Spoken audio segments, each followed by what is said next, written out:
Nine Entertainment, who are coming up with new ways to kill the language.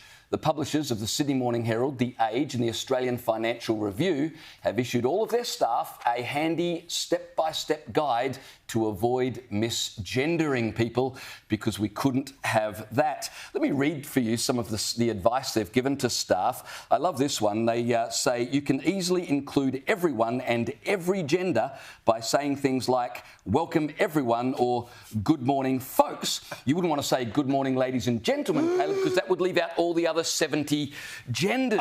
Or good morning, guys. Can't say that. What about this one?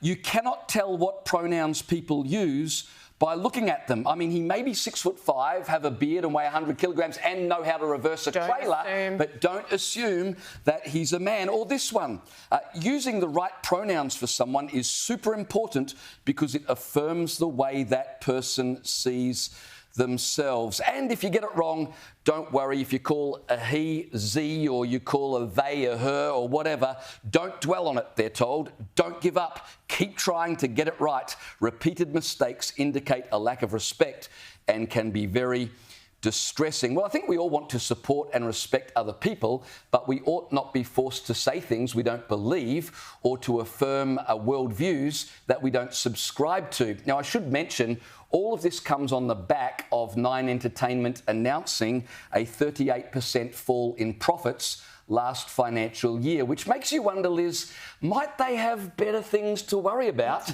than misgendering somebody? If you just paid a bit more attention to your ratings, maybe you'd be too busy. But let's get this clear. So we're told this is what they must do out of respect, etc. and so on. But speaking of a lack of respect, it's we women who get called now chest feeders, birthing people. The government once tried that on the actual formal forms, and it wasn't until a huge cry came out that the Labor government, thank goodness, then overturned that. Bleeders with bonus holes.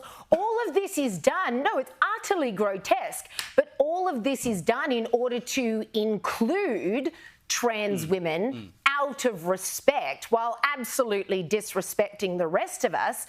And on top of that, we've got to bend over backwards and read these kinds of rule books and abide by every little, cross your T's, dot your I's. I'm sorry, it's completely lost on me, because the same people that push for this kind of thing are ready to, more than happy, to allow women to be referred to in such a way. But it's like last week, the ABC was referring to people with endometriosis. Now, there's a very rare form of endometriosis that a tiny percentage of men can suffer from.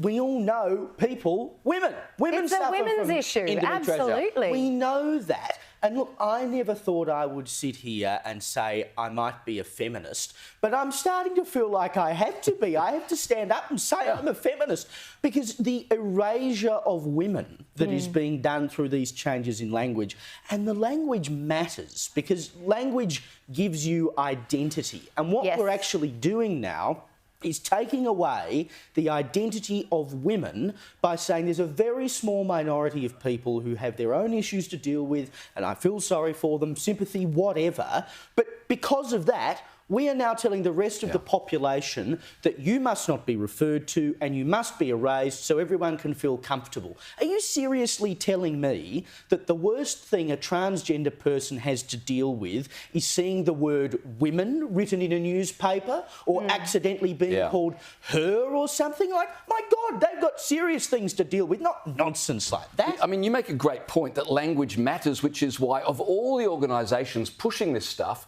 when you see media organisations telling their staff, this is how you must speak. These are words you cannot use.